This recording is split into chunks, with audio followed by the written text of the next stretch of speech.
Baik, saya Al-Badri Toresa akan menjelaskan tentang text mining. Ini merupakan bagian dari mata kuliah analisis big data dalam program Magister Manajemen Universitas Negeri Padang.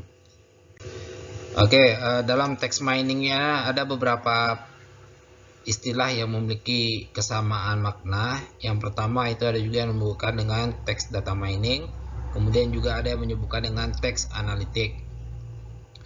Nah, pada dasarnya data text mining ini itu adalah sebuah proses untuk memperoleh informasi yang berkualitas tinggi dari teks. Ini melibatkan penemuan oleh komputer informasi baru yang sebelumnya tidak diketahui dengan secara otomatis mengekstraksi informasi dari sumber daya tertulis yang berbeda.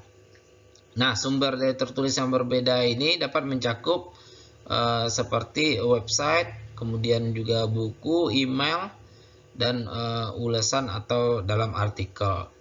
Nah, informasi berkualitas tinggi ini biasa diperoleh dengan merancang pola dan tren dengan cara seperti pada pembelajaran pola statistik.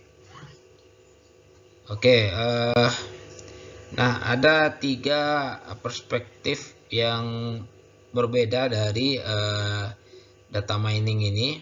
Yang pertama yaitu information extraction, kemudian yang kedua adalah data mining itu sendiri, kemudian yang ketiga adalah knowledge discovery in database. Nah, text mining ini biasanya melibatkan proses penataan teks input atau yang biasa disebut dengan parsing, bersama dengan penambahan beberapa fitur linguistik yang diturunkan atau dihapuskan dari yang lain dan menyisipkan selanjutnya ke dalam database. Nah, kemudian diturunkan ke dalam pola dan data yang terstruktur. Dan akhirnya kemudian dievaluasi dan kemudian dapatlah interpretasi outputnya. Nah, tujuan utama dari text mining ini yaitu untuk mendapatkan data yang kemudian perlu untuk dianalisis dengan mengaplikasikan dalam natural language processing. Kemudian dan ini merupakan data yang berbeda dari algoritma dan metode analisis dan sangat penting untuk proses menginterpretasikan dari informasi yang diperoleh tadi. Nah, itu tujuan utama dari text mining tadi. Nah, kemudian kita lanjut dengan text analysis process. Jadi proses analisis teks ini atau text mining ini itu merupakan subtugas atau komponen dari upaya analitik teks yang lebih besar. Nah, proses ini meliputi yang pertama itu dimensionality reduction atau pengurangan dimensi. Ini adalah teknik yang paling penting untuk processing data. Nah, teknik ini digunakan untuk mengidentifikasi kata dasar dari kata sebenarnya dan memperkecil ukuran data teks. Nah, itu kemudian ini adalah pengurangan dimensi dan kemudian dilanjut dengan information retrieval atau pengambilan informasi atau identifikasi korpus. Ini adalah langkah persiapan, yaitu mengumpulkan atau mengidentifikasi sekumpulan materi tekstual di web atau disimpan dalam sistem file database atau pengelolaan korpus konten untuk kemudian dilakukan analisis. Nah, kemudian ada natural language processing. Nah, ini adalah meskipun beberapa sistem analitik teks menerapkan metode statistik lanjutan secara eksklusif, nah kemudian banyak juga yang menggunakan natural language processing yang lebih ekstensif seperti penandaan bagian dari ucapan, pengurangan sintaksis, dan jenis analisis linguistik lainnya.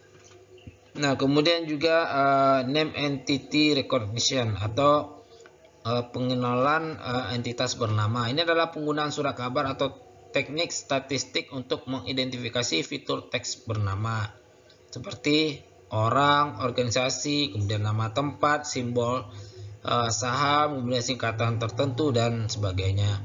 Nah, itu pengenalan entitas bernama atau name entity recognition.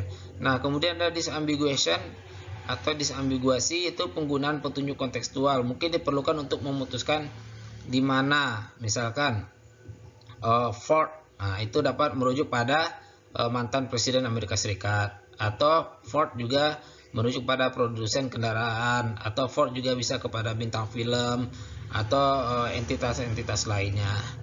Nah, kemudian ada pengenalan entitas yang diidentifikasi pola atau recognition of pattern identified entities, yaitu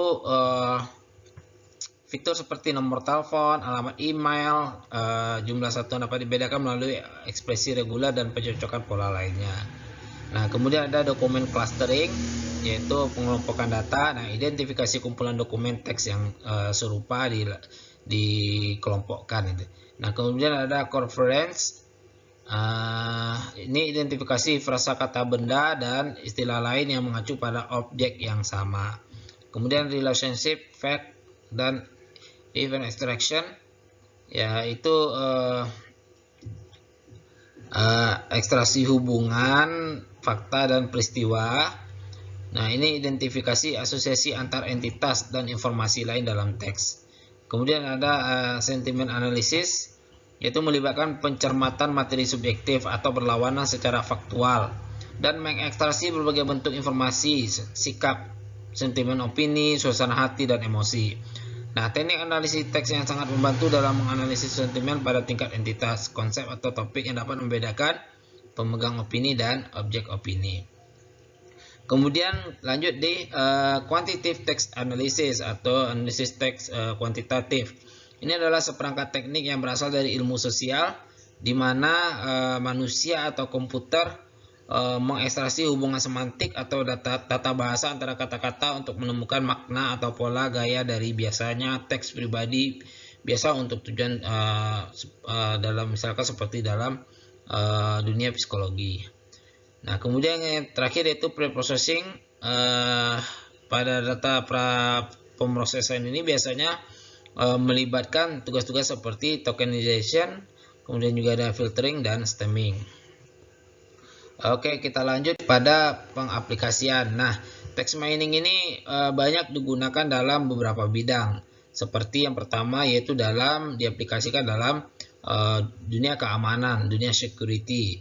Nah, banyak perangkat-perangkat lunak text mining ini itu dijual untuk aplikasi keamanan, terutama pemantauan data analisis sumber teks biasa seperti data-data online, seperti di internet, di medsos. Nah, ini digunakan untuk tujuan keamanan nasional. Nah, kemudian juga dalam dunia biomedis juga digunakan text mining ini. Berbagai aplikasi teks dalam biomedis ini menggunakan pendekatan komputasi untuk membantu studi dalam menganalisa penyakit.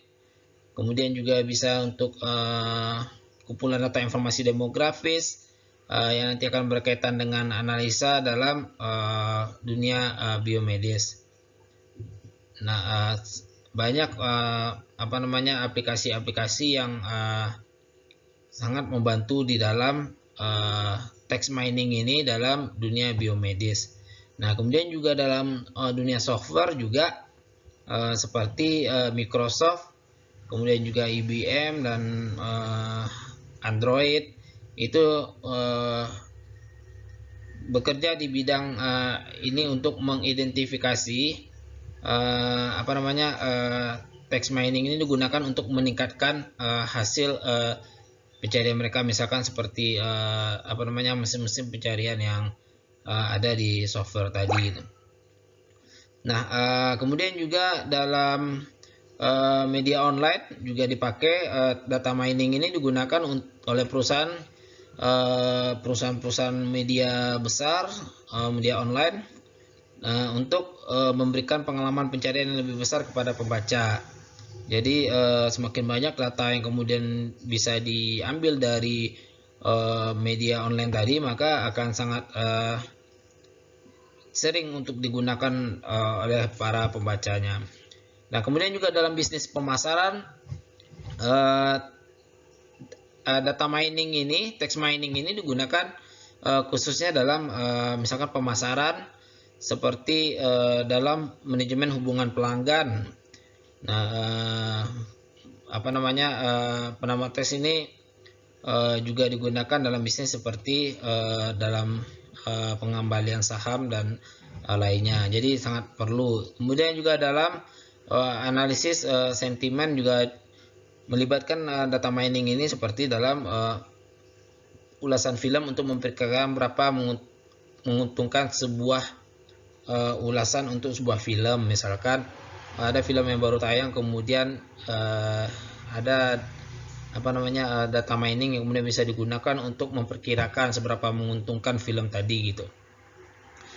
Nah, kemudian juga bisa lewat scientific literature mining and academic application, yaitu dalam literatur ilmiah dan aplikasinya dalam dunia pendidikan, seperti misalkan jurnal dan banyak yang bisa digunakan dalam dunia akademik terkait text mining ini. Kemudian juga dalam digital humanities and computational sociology juga sangat diperlukan aplikasi ini, yaitu dalam humaniora digital ataupun sosiologi komputasi. Jadi analisis otomatis kumpulan tekstual yang luas ini telah menciptakan kemungkinan bagi para akademik untuk menganalisis jutaan dokumen dalam berbagai bahasa dengan intervensi manual yang sangat terbatas. Nah, jadi banyak penguraian korpus tekstual secara otomatis telah memungkinkan ekstraksi aktor dan jaringan nasionalnya untuk skala besar, kemudian digunakan untuk dianalisa dan kemudian didapatkan outputnya. Nah, itu mungkin penjelasan terkait materi text mining ini. Jadi dalam penggunaannya text mining ini sangat diperlukan karena mempunyai aplikasi dalam banyak bidang. Baik, itu saja mungkin sebagai penyampaian pemahaman materi. Terima kasih. Assalamualaikum warahmatullahi wabarakatuh.